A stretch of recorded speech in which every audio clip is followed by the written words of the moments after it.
Welcome to the Business of Family, the podcast where we explore the stories, challenges, and opportunities of family businesses. I'm your host, Tammy Buss, and I'm a family business survivor, and I'm also a family business advisor. In this show, we'll be talking with family business leaders and experts to bring you insights and inspiration so you too can survive your family business journey. Whether you're a founder, a successor, a professional, or just curious about family business, this podcast is for you. So welcome, Shawn. So today we have Shawn Bellefeuille from Ottawa back. Thank you so much for coming. Also, I don't know if you noticed, Shawn, but we have a couple of guests in the studio today, as well as we have Nicole, who always runs the equipment. I don't know what you call that, our engineer. I think so. And we have Henry, who's my little small dog, and I have Mildred, my little small dog. They're in today because it's supposed to be storming, and don't want to leave them at home. So anyway, they're joining us here, so hopefully they'll be quiet. And also, not only do we have new guests in here today, but this is the first episode that we'll be going to be broadcasting on YouTube.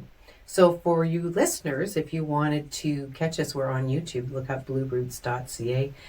We're on YouTube now. So this is our first recording. So not only are we doing a podcast, but we're doing a video podcast, a vodcast. I'm not sure what it is, but regardless, welcome, Shawn. Well, thank you, Tammy. I'm happy to be here. And Henry and Mildred, right? Obviously. Yeah, it's great a full company. house. Absolutely. Full house today. So, Shawn, today's topic is charitable giving, and that's very important for family businesses. I think, in particular now that people are aging, and just for people who maybe haven't listened to a previous episode that you've been on, do you want to give us a little background on Shawn Bellefeuille? I can't even say your name this morning. That's okay. It's a hard one. Shawn Bellefeuille from Retirement by Design in Ottawa. Sure. Thanks, Tammy. So I've been a financial advisor for 22 years now, and started in the business talking with young families about protecting their family, making sure there's enough insurance to protect incomes, liabilities, all the great things that we do, early conversations in our career. Kind of progressed from there, growing with your clients into retirement planning, legacy planning. And part of the legacy planning side of things is charitable giving strategies, which is, I think, probably one of the most fun conversations we can have with any one of our clients, because of the fact that when you're talking about charitable giving, you're not only talking about tax strategies, and we'll talk a little bit about that today, why people give to charities. Right. We think that tax strategies is number one. It's actually number 3 or 4 on the list of important for people that give, Really? Which surprised me, because I think that we're all interested in saving tax and having more disposable income, whether it's when we're living, when we're retired, or when we pass away, setting up people's estates. Yeah. But it's also a great way to get to know people. What's important to them, because where you spend your time and money is the best indicator of what's important to you. Right. So how did you go from really working as more of a financial planner into being a specialist in the charitable giving? Was it the demographics is changing? Like what sort of prompted you? Is it your own age? What sort of led you down that path to charitable giving? Right. So thank you for letting me know that I'm getting older. I appreciate that, Tammy. That's fantastic. I don't need that reminder. I do have mirrors in my home, right? So I see it every day. Well, I think it's sparkly hair. I don't think it's called gray hair. Right, I think it's called sparkly hair. I like that, sparkly hair. I'm gonna go with that. I like it. So definitely demographic. So our clientele grow with us and age with us as well too. So our priorities change, once we're past the stage of mortgage being paid, kids' school being paid, university, college, things like that. We have more free time and more money to be able to make the things or do the things that are important to us. So what I did with that was I took a designation course here in Canada called the MFAP, which is the Master Financial Advisor in Philanthropy. Oh, okay. That's a mouthful. It is, absolutely. That's why I had to slow down and kind of say it slowly, because it kind of sounds I can't funny. even get Bellefeuille right. Right, exactly. Bellefeuille MFAP. Try that, right? Say that 5 times fast. See how that goes. But there it really taught us how to engage people in conversations, not about tax strategies, because at a certain point in your career, those are things that you probably know. It's how to engage them in what's important to them, why they should be thinking or planning of something, rather than just doing one thing over the other, because there's a lot of different options when you start talking about the things that you can do. It's treat time, I think. It's treat time for the pups. I think I heard a little wanting up on somebody's knee. Here, Mildred. Here, she'll come over and have a treat and be, there we go. That's a good girl. So, when you think of charitable giving, I think of a lot of that as, small donations here and there, or when someone passes away, I think is the big one. But what are some of the benefits of doing it while you're alive? A couple of really big ones, right? And this is something that the MFAP course taught us, where really the benefits that did not involve tax strategies. So, one of the first things, number one benefit is it makes people feel good. Yeah, right? It does. You give time or money regardless of the amount. Mm-hmm. And that's one thing that we want to make clear when we speak to our clients. We're not talking about giving hundreds of thousands of dollars away or donating art or real estate. Right. Some people do that, but obviously it's a small amount of people. Sometimes it's just by giving a little bit of money on a monthly basis. We call that strategic planning, right? When charities can count on you donating money on a monthly basis, a regular basis, different campaigns. Right. Because charities, like a little annuity for them, right? Yeah, The money just keeps coming in. Exactly, and they count on that. But other strategies are, like you said, when you pass away, right? What are the strategies or the things you can do at that point? And sometimes we think it's just about giving money in our will. Right? So whatever's left over after my bills are paid, taxes are paid, I would love to give this money to, let's say, the Canadian Cancer Society, for example. Well, that's wonderful. Charities love that. Most of them do not know about it until somebody passes away. And what we try to promote, and we work with an organization called Willpower, which is done through our professional association called the Canadian Association of Gift Planners, so CAGP. And you can add that to the MFAP, so Shawn Bellefeuille, MFAP, CAGP member, right? And again, 5 times fast, and maybe I'll give you a treat, right? Yeah. Won't be that Here, big do you of want a treat. How about like some ice cream or some chocolate cake, something that we enjoy more than those types of treats, work. right? That'll work. But there are things that you can do, and a conversation about maybe an idea rather than making that gift through a will could benefit the charity and the donor significantly more. And I'll give you a quick example. Oftentimes, people will pass away with non-registered assets, whether it's real estate, stocks, bonds, mutual funds, whatever it may be. Well, if you donate those assets before you pass away to a charity, you do not have to pay any capital gains tax, right? So that's a wonderful opportunity that is very much underutilized in the market. And unfortunately, there are some advisors that say, well, I don't really want my clients to give away those assets because they want to manage them. They want to manage them as long and as possible. Get paid for them, right? We kind of know how it works. But the proof is, if you come up with strategies like that, and there's a lot of studies out there, you will attract and retain a lot more clients than thinking about what you're losing. It's really what you're gaining, what you're doing for your community, and the solid advice that you're giving to your client or your prospect by saying to do that. I'm just going to add another component to that. So we've done recently where we assigned some assets, so donated some non-registered assets. The client got a tax receipt for the amount of the market value of the non-registered asset. Didn't have to pay any capital gains, so that was wonderful. The charity actually, because it was a younger person, the charity actually bought an insurance policy on this person. Okay. So with part of the proceeds? With part of the proceeds. So nice. If this person lives, let's say, another 20 years, by the illustration we did, this $100,000 donation could become $320,000, which is fantastic. And the charity owns it. The charity is the beneficiary, and they have access to that cash value. So they don't necessarily have to wait for the person to pass away. If they need cash at any point, they can surrender it and access the cash value of the insurance policy.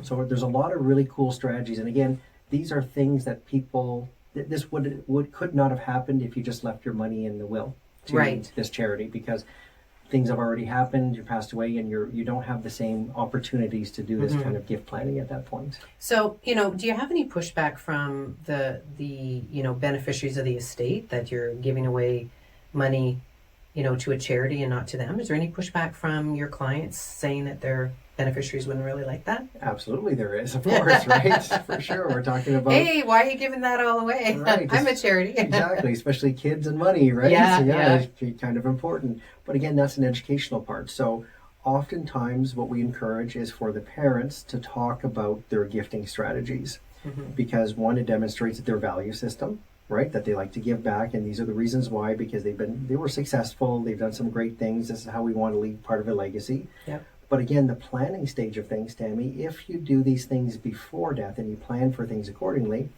we could basically set up a strategy where your kids are always going to get what they're going to get, right? We're not going to diminish that amount in any way.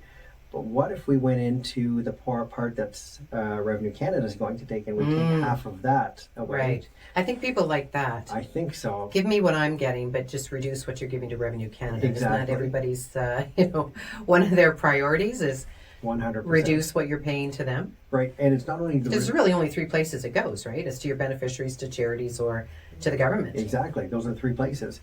And if you can choose where that money goes, regardless of the tax savings that you're going to get through a donation tax credit, if you're able to choose where that money goes and what's done with it, that is so much more important than any tax strategy out there as well. And that's Absolutely. what people want to hear is. And people want to know that in advance. I think the key point there is to talk to your family in advance and let them know that, here's the estate, here's what's owed, and here's how we're going to pay some of that tax.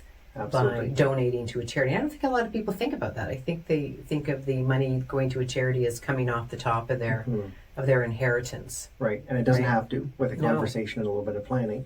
And the other thing that people really like that I want to touch on is the legacy. Right, so giving your money to your kids is fantastic for your kids. Yes. but once they're gone or that money's spent, what's left over to remember you? Right. Right, but leaving a legacy to either a charity. Some people have talked about, donating to a hospital, building a wing, an art gallery with your name on it, a school, whatever it may be. It could be big, could be small, but it's still a legacy, right, of the life that you've lived. And it also shows your value system and what was important to you. Right. No, I think that's really important. And I also think if you're sharing your values with your family, they probably know you're going to donate. Anyway, I know when the kids were younger, we talk about what our charity of choice was going to be for that year. We had some standard ones that we gave to all the time, but then it's like, okay, well, what would you like to do? So just that whole giving back, I think, particularly when you have the assets to give back.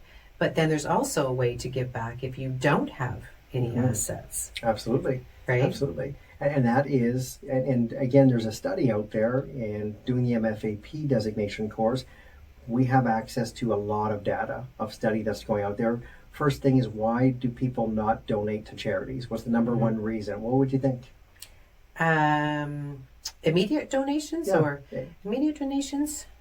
I'm thinking financial insecurity. Okay, I would have thought that too. Yeah. Number one reason is they do not want to be harassed by the charity for more money afterwards. Oh, isn't that unfortunate when you think about Well, it? it is true. As soon as you get on a list, then you're constantly bombarded with mail. The old snail mail still comes in from charities. It sure does. With the donation envilope. That's right. One of the only industries. One of the only industries. And phone calls. So I get that. Yeah. I wouldn't have thought that was number one, but it is. I would have thought, ooh, what if I need it? A lot of clients will think, oh, I've got this money, but what if? What happens if?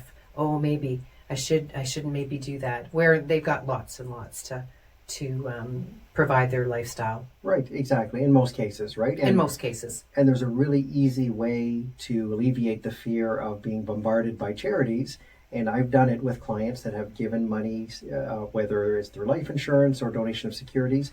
You sit down with the charity, and one of the first questions that every single one of them asks this donor is, what type of communication would you like from us moving forward? Would you like phone calls, newsletters? Would you remain anonymous? Absolutely nothing? Or do you want the whole package? We make you into a superstar, which I've seen people want that as well too. They say, I want the recognition. I feel good. I'm proud about it. So it can be, or in honor of somebody else, like a spouse or 100%. Yeah, I've seen that. Yeah, so there are ways. Good charities will ask that question, and if they don't, you should make it clear that I'm giving this gift. I don't want to be afraid that every time I pick up the phone, it's you asking for more money. If I have more money and you're doing a good job, I'll be happy to donate some more, right? Right. And that's something too. Donors always want to make sure that, it's the whole donating while you're living. Right. Versus while you die. Right. For that recognition and that. And the impact. And you say like the feel good, because boy, it does feel good when you give to something. You go to an event and they've raised the money they need for the item they were buying, or speaking of having dogs here today, there's a fundraiser to build a new animal shelter. Well, then you can see the work, right? Absolutely. So it doesn't matter what your charity is. If you can see it and you've donated to it, it does make you feel good. Absolutely. And so anyway, there's lots going on. But what's the difference between, the charity owning the policy and the client owning the policy? Because I know that, people say, well, what if the charity's no longer here? What if I don't like the charity anymore? Which could be because you're donating a large sum of money or an insurance policy. And what happens if I change my mind? Yeah. So what's the difference between beneficiary and ownership? Yeah, great question. And those are the two ways essentially to donate an insurance policy to a charity. You can either set it up where annually you are paying or monthly you're paying the premiums, and you still own the policy. However, the charity owns the policy, they're the beneficiary. You'll receive that donation tax credit every year for that premium. So basically the premium payment is your donation. Right? You have no access over it whatsoever. No. The risk on the donor side is that something happens to the charity, they don't exist anymore. Then where does that money go to? That is complex, and I've never seen it before, but I couldn't even imagine having to deal with that. Yeah. The other risk is you're unhappy with them at some point. There's a scandal. We've seen scandals with charities in our country over the last couple of years, which very unfortunate for the industry as a whole. The risk to the donor, I guess, or to the charity would be, what if the donor stops paying for the premium? That's true. Actually, I never thought of it, but that's a big concern for the charity. Yeah. What if they do stop paying for it? So now, there's risk on both sides, right? They're getting into a business relationship together with the best intentions, but as we know in life, intentions change. Yeah. So another way of doing it would be that you own the policy, and you pay the premium, but you're naming the charity as a beneficiary. You can change at any time, so it's flexibility. So if you like, let's say, the animal shelter in London, and for whatever reason they raise money and they decide not to build a shelter that people like, right? You say, well, that's not cool. That's not what I want to get involved with. Well, then you could change the beneficiary at that point, right? Right.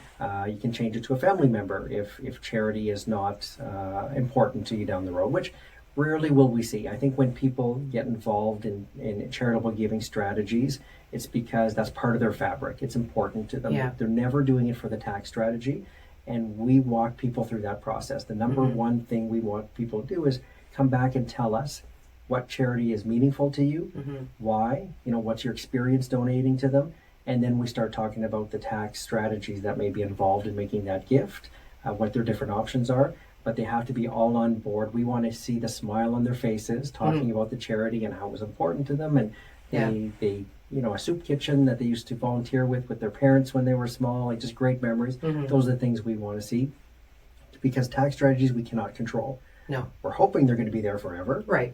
But in 30 years from now, can we say that the donation tax credit is going to be exactly the same it is today? Well, the way the governments around the world are managing money, they probably need charities to get their own money through. So I'm thinking they might leave those donations, those credits Let's there. hope, right? So, we talk about charitable giving, and charitable giving is, giving some excess that you might have, whether it be through monthly or annual donations or lump sums. We talk about leaving it in your will after you've paid out to reduce the tax. But if you don't have any money and you want to create an estate, I think one of the ways you use it, you can do that is through the use of life insurance. Absolutely. Right? And there's some special policies out there for charitable giving, isn't there? Do you want to tell me a little bit about those? Yeah, for sure. They're fairly new, are they not? They are fairly new. So there's a couple that come to mind. There's one called a MyPar that's structured through Canada Life, which one of the biggest insurance companies in our country. And basically they found a way to donate to a charity using just one single premium. And where this is really popular is business sales. So people that are selling their business, they're past the capital gain exemption, and they're saying, well, do we really want to pay this much tax? Are there other things we can do? Right. Life insurance is one option. I think it's a great, simple option. But there are other things you can do as well, too. You can do a donor advised fund. You can set up a private foundation, which are sounds like a lot of work. It can be a lot of work, right? Especially the private foundation, right? There's a lot of rules around that, and that's something that you need somebody to run, and you need to, it's like a company, it's like running a business. Right. Donor advised fund is you donate a certain amount of money to an organization that manages the money for you, and they'll distribute that money annually to whatever charity you decide to distribute to. Oh, so you give you don't some have to flexibility. you don't have to pick a charity and then not like what happened. Exactly. You can direct it every year. Exactly. And I'll tell you a perfect example for this. So London, the animal shelter that they want to build, that's super important to you today, right? But once that's built, and let's say down the road there's another cause that's important to you, and the number one cause or change in cause that we see in people, something happens to somebody's health in their family, right? And now you're all in on the cancer center or the heart foundation or whatever it may be. You look at it over the years, and we've done so many different charities and lots of different donations. When our children were young, we bought or paid for a neonatal unit because we thought, wow, we're so lucky to have healthy children. We want to make sure that there's a spot for children who need a little bit of extra help. And then we did things like, we bought TVs for the school because our school wasn't all that. It was a French first language school in London, Ontario, and there was like 200 kids in the school. Not a lot of money. So, our focus was on making sure the school was well equipped and, had things. And it's just changed over the years, right? We've done scholarships. We've, of course, given to the regular cancer and the heart and stroke and those, which are just good charities. But then there's the odd thing that you're like, okay, what can we really make a difference on? And it changes as you get older. It does. Right now, of course, we're empty nesters, and although we've got a grandbaby now, so I might flip back to more kids related. But it's dog related, and making sure that our money's not just the regular money, but the other money goes to things that can help out.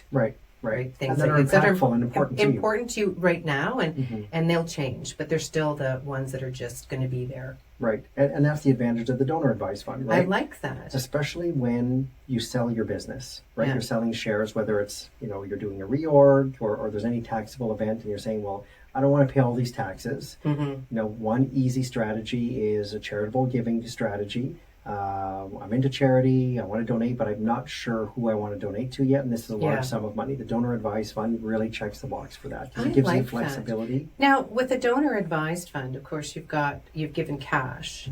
Is there such a thing for insurance policies? There is. So donor advised funds can hold insurance policies, and that's how they're funded down the road. So that's one thing.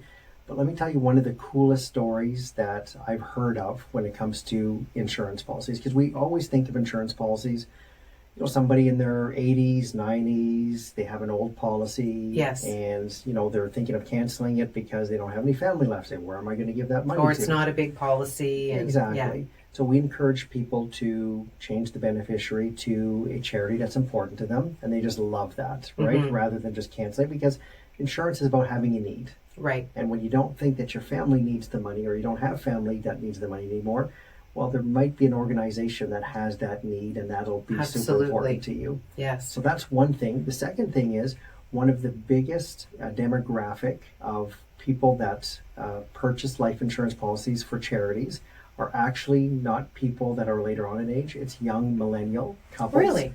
And they're buying it because they're thinking, well, my $50 a month is not going to give a big impact if I give that to a charity, right? Are they going to is it going to make a difference for them, especially bigger charities? Probably not.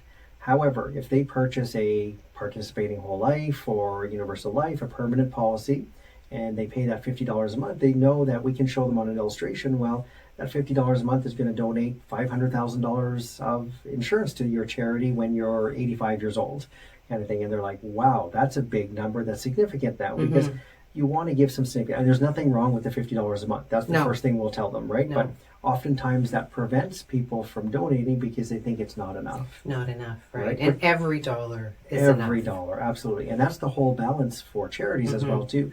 They would not want everything to be gifted through a will. No, they'd have to close their doors today. Right? There's not enough people dying. You need that balance. Income coming in. You need that cash flow now, but you also need that long-term, annuity coming in down the road. Because they're running a business, right? They have people to pay, events to pay, office space to pay for, so they need money every month. Yeah, for sure.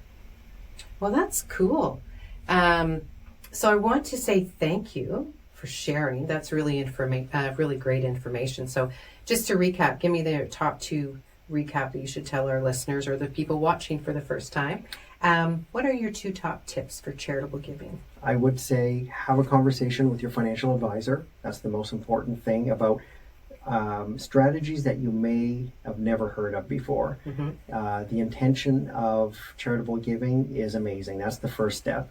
But if you're thinking of leaving it in your will, at least have a conversation with a professional advisor that knows something about strategies on charitable giving, Right. because they might be able to multiply your gift many times and achieve goals that you never even thought of achieving. And it won't be one or the other. You'll be able to do everything. And the second thing I want as a takeaway is, yes, it's powerful for people selling their businesses, right? Great big donation tax credit, minimize taxes, that's fantastic. But it is something that anybody in any occupation, whether a business owner, a school teacher, a mechanic, family or not, it doesn't really matter. Have the conversation. If there's a charity that's important to you, they need you. They need your money. They need your volunteer hours. And having a strategy around it's going to make you feel good, and it's going to make sure that your intentions actually happen. Right, and that's so important, is to make sure what you want to happen actually does happen.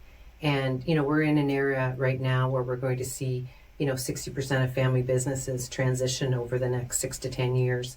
So there's a lot of planning going on right now, and there's a lot of need out there. For sure. And if you don't have the cash flow, you can get insurance. If you have lots of cash flow, you can get insurance and donate a large amount of money. Right. Win-win. For your win-win for everybody. Anyway, so thank you very much, Shawn, for coming in, and hope to see you again soon. Anytime. Take care. If you like this episode, subscribe to the Business of Family podcast on your favorite listening platform. You can also find BlueRoots on Facebook, Instagram, and LinkedIn. On the next show, I'll be back with another amazing guest who will inspire you with their family business insights. Until then, take care and keep it in the family. This podcast is for informational purposes only and should not be considered legal, tax, investment, or insurance advice. Before acting on any advice, please contact your personal or company advisors.